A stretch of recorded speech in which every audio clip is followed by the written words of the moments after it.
Hello students, welcome back to our YouTube channel. तो आज हम सीओवी के लेक्चर सीरीज़ में लेक्चर नंबर 2 स्टार्ट करेंगे, जिसमें कि हम आयलर इक्वेशन के डेरिवेशन और इसका प्रूफ करेंगे। तो आई होप आप सबने लेक्चर नंबर 1 देख लिया होगा और आपके बेसिक्स वहाँ से क्लियर हो गए होंगे। तो हम अगर आयलर इक्वेशन का स्टेटमेंट देखें तो आयलर इक्वेशन क्या कहती है? The necessary condition for the functional I of y x is equal to integration from x1 to x2 function of x comma y dash dx subject to the condition yx1 is equal to y1 and yx2 is equal to y2. To have extremum is del f upon del y minus dy dx of del f upon del y dash is equal to 0. ठीक है, तो देखो Euler equation क्या है। ठीक है, Euler equation देखो क्या कहती है कि जो फंक्शनल है, ये जो फंक्शनल है इसके एक्सट्रीमम होने की नेसेसरी कंडीशन क्या है, ये गिवन इक्वेशन है, that is known as Euler equation. ठीक है, देखो अगर आप देखो रेगुलर कैलकुलस से देखो तो वाई ऑफ क्या, जो रेगुलर कैलकुलस होता था हमें क्या दिया होता था वहाँ पे, y is function of x. ठीक है, तो हम क्या कर देते थे, इसको d y by d x is equal to क्या कर देते थे, पुट कर देते थे 0। ठीक है, तो यहाँ से हमें एक्स की जो भी वैल्यूज़ मिलती थी, ठीक है, उस पॉइंट पे हम क्या कहते थे, ये वाई या तो मैक्सिमा अटेंड कर रहा है या क्या कर रहा है, मिनिमा अटेंड कर रहा है। और इन पॉइंट्स को क्या बोलते थे हम, स्टेशनरी पॉइंट्स, स्टेशनरी पॉइंट्स। ठीक है, देखो रेगुलर कैलकुलस में स्टेशनरी पॉइंट को पता करने के लिए जो नेसेसरी कंडीशन थी वो क्या थी, d y by d x is equal to 0, ये नेसेसरी कंडीशन होती थी। ठीक है, अब देखो यहाँ पे क्या है, क्योंकि हमारे पास ये फंक्शनल है तो फंक्शनल को एक्सट्रीमम होने की जो नेसेसरी कंडीशन है वो गिवन इक्वेशन है, डेट इज आयलर इक्वेशन। ठीक है, देखो यहाँ पे आप जो भी जब इसको सॉल्व करोगे तो यहाँ पे आपको कुछ फंक्शन मिलेंगे वाई ऑफ एक्स। ठीक है, ये वाई ऑफ एक्स क्या है, इनको बोलते हैं स्टेशनरी फंक्शन। यहाँ पे स्टेशनरी पॉइंट थे क्योंकि यहाँ पे फंक्शनल है तो ये क्या हो जाएगा, स्टेशनरी फंक्शन हो जाएगा। ठीक है, तो स्टेशनरी फंक्शन है। ठीक है, और इसको हम एक्सट्रीमल भी बोलते हैं, एक्सट्रीमल। ठीक है, मतलब जब भी इस y ऑफ x को, इस एक्सट्रीमल को आप इस फंक्शनल में रखेंगे तो इस फंक्शनल की क्या हो जाएगी, वैल्यू एक्सट्रीमम हो जाएगी, यानी कि मैक्सिमम या मिनिमम हो जाएगी। ठीक है, तो फंक्शनल की एक्सट्रीमम होने की नेसेसरी कंडीशन क्या है, आयलर इक्वेशन, जो कि ये है del f upon del y minus d y d x of del f upon del y dash is equal to 0। ठीक है, अब हम इसको प्रूव करते हैं। तो देखो प्रूफ करने के लिए सबसे पहले हमें क्या करना पड़ेगा, कंसीडर अ फंक्शनल, ठीक है, I of y x is equal to integration from x1 to x2, मैं यहाँ पे लिख देती हूँ f x comma y dash d x, ये हमने क्या ले लिया, एक फंक्शनल ले लिया। ठीक है, and let y x be extremal of this functional. ठीक है, देखो हमने कंसिडर किया, फंक्शनल हमने कंसिडर किया और वाई एक्स को इसका क्या मान लिया, एक्सट्रीमल मान लिया। मतलब वाई एक्स को जब भी हम इस फंक्शनल में रखेंगे ये फंक्शनल क्या हो जाएगा, मैक्सिमाइज या मिनिमाइज हो जाएगा। ठीक है, and let y bar x be neighbourhood of y x. ठीक है, तो देखो हम इसको ग्राफिकली दिखाती हूँ मैं आपको, जैसे ये है, सपोज दैट ये कोई पॉइंट है ए, इसके कोऑर्डिनेट है x1 y1। ठीक है, और यहाँ पे कोई पॉइंट है बी, इसके कोऑर्डिनेट है x2 y2। ठीक है, अब देखो हमारे पास क्या है, सपोज दैट हमने मान लिया कि वाई एक्स क्या है हमारा, एक्सट्रीमल है, वाई एक्स को क्या मान लिया हमने, एक्सट्रीमल है। अब हमने इसके नेबरहुड में एक कर्व और लिया, एक फंक्शन ले लिया वाई बार एक्स। ठीक है, तो अब देखो ये वाई बार एक्स कैसे डिफाइन होगा, वाई एक्स प्लस, देखो वाई एक्स में कुछ वेरिएशन आ रही है, जो ये फंक्शन हम वाई बार एक्स ले रहे हैं, ये वाई एक्स में कुछ वेरिएशन को दिखा रहा है। ठीक है, बाउंड्री पॉइंट्स तो दोनों के सेम है, ए से स्टार्ट हो रहे, बी पे ख़त्म हो रहे, लेकिन y x plus something variation, this variation, तो इस वेरिएशन को दिखाने के लिए हम एक पैरामीटर यूज़ करते हैं एप्सिलॉन, और दूसरा उसके साथ मल्टीपल में एक फंक्शन, ठीक है, ईटा एक्स। ठीक है, ये क्या दिखा रहा है, वेरिएशन इन वाई दिखा रहा है, देखो। ठीक है, y x plus some variation. ठीक है, अब देखो हमें कंडीशन क्या करनी है, such that eta x1 is equal to eta x2 is equal to 0। मतलब जो ईटा x है इसके बाउंड्री पॉइंट्स पे जो वैल्यू है वो क्या है, 0 है। ठीक है, देखो इस कंडीशन से हमें क्या पता चल रहा है कि जो y ऑफ x है वो सेम बाउंड्री कंडीशन जो है फॉलो कर रहा है, जो हमें क्या दे रखी है, y ऑफ x के लिए दे रखी है। ठीक है। अदरवाइज़ अगर इसकी कुछ वैल्यू आती है नॉन ज़ीरो होती है, ठीक है, तो ये बाउंड्री कंडीशन को क्या नहीं करता, सेटिस्फाई नहीं करता, ठीक है, वाई बार एक्स, ठीक है, क्योंकि देखो ये ए से शुरू हो रहा है, बी पे ख़त्म हो रहा है, इसका मतलब है वाई एक्स और वाई बार एक्स दोनों कोइंसाइड हो रहे हैं किस पॉइंट पे, ए और बी, ठीक है, उनके बाउंड्री पॉइंट्स सेम है। मतलब इसका मतलब ये है कि वाई बार एक्स और वाई एक्स दोनों के बाउंड्री पॉइंट्स क्या है, सेम है, दोनों सेम बाउंड्री कंडीशन को कर रहे हैं, सेटिस्फाई कर रहे हैं, ठीक है। अब देखो अब हमारे पास क्या है, ये तो मैंने बोला कि हमने एक नेबरहुड कर्व लिया है वाई एक्स का, ठीक है, लेकिन ये देखो ये एप्सिलॉन क्या है, ये एक पैरामीटर है, ठीक है, और ईटा क्या है, ईटा भी क्या है, एक आर्बिटरी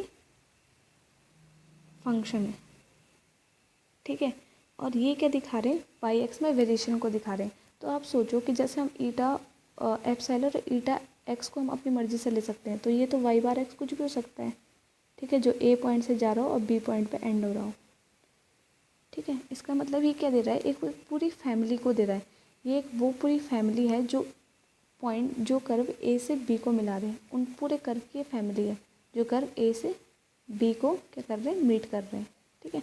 अब देखो अब हमारा ऑब्जेक्टिव क्या है, हमारा ऑब्जेक्टिव है कि हमें इस फैमिली, ये जो वाई बार एक्स का एक पर्टिकुलर कर्व ऐसा चाहिए जिसके लिए क्या हो जाए, ये जो फंक्शनल है हमारा क्या हो जाए, एक्सट्रीमल हो जाए, ठीक है। इस वाई बार एक्स फैमिली का हमें एक पर्टिकुलर कर्व चाहिए, ठीक है, जिसके लिए ये क्या हो जाए, एक्सट्रीमल जो है, ये जो फंक्शनल है ये क्या हो जाए, एक्सट्रीमम हो जाए, ये क्या हो जाए, एक्सट्रीमम हो जाए, ठीक है। तो अब हम क्या करेंगे, देखो I of y bar x is equal to, देखो अब यहाँ पे वाई एक्स की जगह क्या रख देंगे, वाई बार एक्स रख देंगे, तो इज इक्वल टू क्या हो जाएगा हमारा x1 to x2 f x comma y की जगह क्या हो जाएगा, y bar comma y bar dash और ये क्या हो जाएगा डी एक्स। देखो अब ये फंक्शन केवल एप्सिलॉन पे डिपेंड करेगा, जो फंक्शनल है केवल किस पे डिपेंड कर रहा है, एप्सिलॉन पे, क्यों, क्योंकि जब आप इसको इंटीग्रेट करोगे, ठीक है, और x1 और x2 की वैल्यू पुट करोगे, ठीक है, देखो आपको बाउंड्री कंडीशन दी हुई है ना, तो जो बाउंड्री पॉइंट्स होंगे x1 और x2 ये कोई ना कोई आपको क्वेश्चन में रियल नंबर दिए होंगे, इसलिए जब आप इस इंटीग्रेशन को सॉल्व करेंगे और लास्ट में x1 और x2 की वैल्यू पुट करेंगे जो कि रियल नंबर होगा, तो ओनली वन पैरामीटर, वो जो सॉल्व इक्वेशन है उसमें केवल एक पैरामीटर बच जाएगा, वो क्या होगा, एप्सिलॉन। इसलिए मैंने कहा कि ये जो अब ये आई है ये केवल सिर्फ किस पर डिपेंड कर रहा है, एप्सिलॉन पे, ठीक है। तो हम इसको लिख सकते हैं, ये हो जाएगा integration from x1 to x2 f x comma y bar dash d x, ठीक है। अब देखो ये तो रेगुलर कैलकुलस की प्रॉब्लम बन गई, जो मैंने अभी ऊपर आपको समझाया था।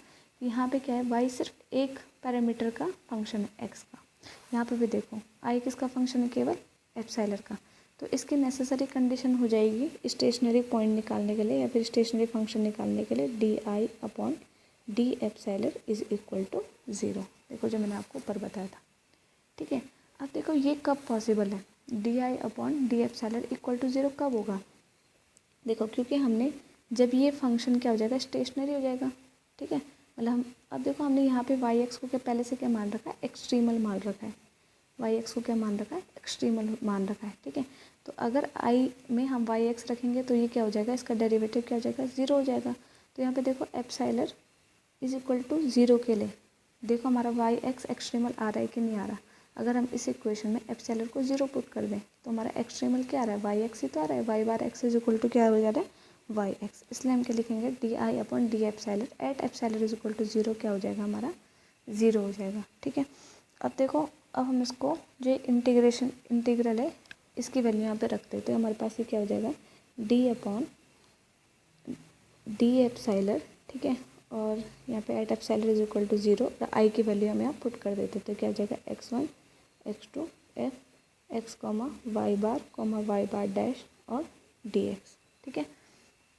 देखो अब by Leibnitz rule of differentiation under integration क्या होगा कि जो टोटल डेरिवेटिव दिख रहा है ना, ये जब इंटीग्रेशन के अंदर जाएगा तो क्या हो जाएगा, पार्शियल डेरिवेटिव में चेंज हो जाएगा। तो देखो यहीं पे मैंने यही लिखा हुआ कि x1 टू x2 ये जब अंदर गया तो क्या हो जाएगा, डेल अपॉन डेल एप्सिलॉन, और ये as it is at epsilon is equal to 0 d x is equal to 0, ठीक है। अब इसको हम सॉल्व करते हैं तो ये क्या हो जाएगा, देखो x1 टू x2, ठीक है। अब देखो यहाँ पे क्या हो जाएगा, हमें इसका जो है पार्शियल डेरिवेटिव करना है, तो देखो f किस पे डिपेंड कर रहा है, सबसे पहले x पे डिपेंड कर रहा है, तो हमारा क्या हो जाएगा, del f upon del x into, अब एक्स का डिफ्रेंशिएशन किसके रिस्पेक्ट में, एप्सिलॉन के रिस्पेक्ट में, del x upon del epsilon, ठीक है।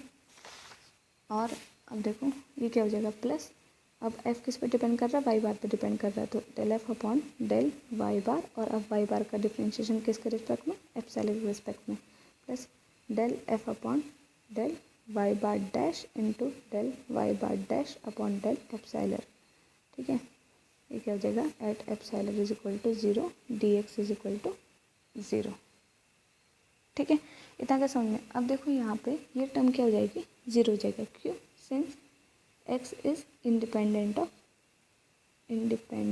ऑफ एप्सिलॉन, ठीक है। जो एप्सिलॉन है y बार और y बार डैश इस पर डिपेंड कर रहे हैं, x इस पर डिपेंड नहीं कर रहा है, तो इसलिए क्या हो जाएगा, टर्म 0 हो गया। अब 0 इंटू सम थिंग तो क्या हो जाता है, पूरा ये टर्म क्या हो जाएगा हमारा 0 हो जाएगा। तो हमारे पास बचा हुआ क्या है, ये क्या हो जाएगा हमारे पास, is equal to x1 x2, यहाँ पे क्या बचा हमारे पास, del f upon del y bar into del y bar upon del epsilon plus del f upon del y bar dash और into del y bar dash upon del epsilon, ठीक है। At epsilon is equal to 0 into d x is equal to 0, ठीक है। अब देखो हमारे पास y बार की वैल्यू क्या थी, हमारे पास वाई बार की वैल्यू क्या थी, y of x plus epsilon eta x, ठीक है। अब देखो यहाँ पे मैं क्या चाहिए, वाई बार का पार्शियल डेरिवेटिव एप्सिलॉन के रिस्पेक्ट में, तो del y bar upon del epsilon क्या हो जाएगा हमारे पास, देखो ये टर्म तो 0 हो जाएगा, यहाँ पे बचा एप्सिलॉन का डिफ्रेंशिएशन 1, तो कितना बचा ईटा एक्स। दूसरा में क्या चाहिए, del y bar dash upon del epsilon चाहिए, तो सबसे पहले हमें क्या निकालना पड़ेगा, वाई बार डैश निकालना पड़ेगा। तो क्या निकलेगा हमारा, देखो वाई बार डैश यानी कि वाई बार का differentiation with respect to x, तो देखो वाई भी एक्स का फंक्शन है, तो क्या हो जाएगा वाई डैश एक्स, इसका डिफ्रेंशिएशन हो जाएगा, प्लस ये ईटा भी एक्स का फंक्शन है, तो क्या हो जाएगा एन डैश ईटा डैश एक्स, ठीक है। तो अभी क्या हो जाएगा, देखो अब हमें क्या निकालना है, del y bar dash upon del epsilon, तो क्या हो जाएगा del y bar dash upon del epsilon क्या हो जाएगा हमारे पास एक्स, ठीक है, ईटा डैश एक्स, ठीक है। अब देखो हमारे पास क्या हो जाएगा, अब हम इसको इस इक्वेशन में रखते हैं, तो हमारे पास क्या मिलेगा, is equal to x1 to x2, ठीक है, del f upon del y bar as it is, और इसकी जगह क्या आ जाएगा ईटा एक्स, प्लस ये as it is del f upon del y bar dash as it is, और यहाँ पे क्या आ जाएगा ईटा डैश एक्स, ठीक है, at epsilon is equal to 0 d x is equal to 0, ठीक है। पहले देखो मैं इसको अलग अलग कर देती हूँ, x1 to x2 del f upon del y bar into eta x, ठीक है, and d x plus x1 to x2, यहाँ पे क्या जाएगा del f upon del y bar dash और ईटा डैश एक्स, ठीक है, और d x is equal to 0, ठीक है, at epsilon is equal to 0, यहाँ पे आप मेंशन कर लीजिएगा। अब देखो अब हमारे पास क्या हुआ, अब मैं इसको इंटीग्रेशन बाय पार्ट से सॉल्व कर रही हूँ, ठीक है, इंटीग्रेशन बाय पार्ट्स, ठीक है, बाय पार्ट से इस इंटीग्रेशन को मैं क्या कर रही हूँ, सॉल्व कर रही हूँ, ठीक है। देखो अब हम क्या करेंगे, इस टर्म को एज इट इज़ रहने देंगे और इस टर्म को इंटीग्रेशन बाय पार्ट से हम क्या करेंगे, सॉल्व करेंगे, ठीक है।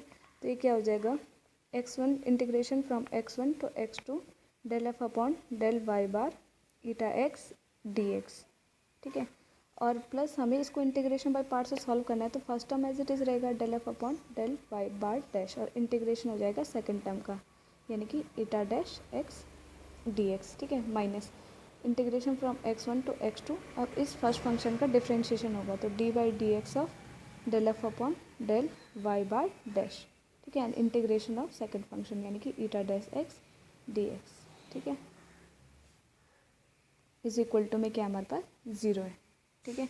अब इसको हम सॉल्व करेंगे तो ये क्या हो जाएगा, is equal to x1 to x2 del f upon del y bar eta x d x, ठीक है, plus del f upon del y bar dash, और ये क्या हो जाएगा ईटा डैश का इंटीग्रेशन क्या हो जाएगा ईटा एक्स, और ये क्या हो जाएगा x1 to x2 minus x1 to x2, ये क्या हो जाएगा d y d x of del f upon del y bar dash, ठीक है, और इसका integration again eta x d x is equal to 0, ठीक है।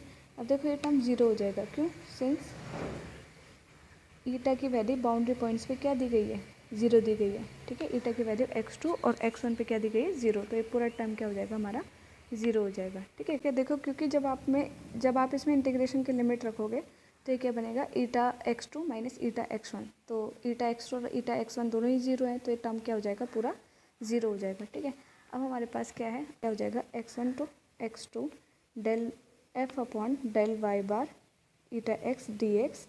ठीक है, इनको अगर पहले हम साथ में लिख लेते हैं, x1 to x2 dy dx of del f upon del y bar dash eta x d x is equal to zero. ठीक है, अब इन दोनों को हम कंबाइन करते हैं तो ये क्या हो जाएगा, x1 to x2 del f upon del y बार।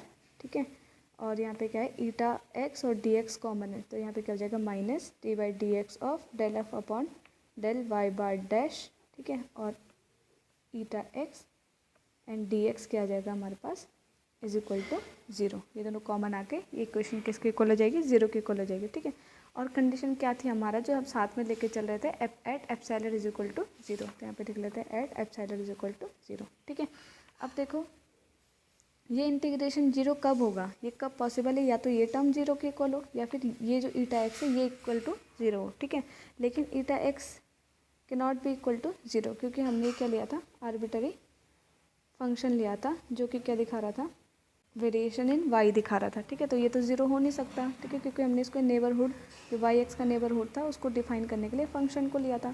तो इसका मतलब है हमारे पास क्या ज़ीरो है, del f upon del y bar minus d y d x of del f upon del y bar dash.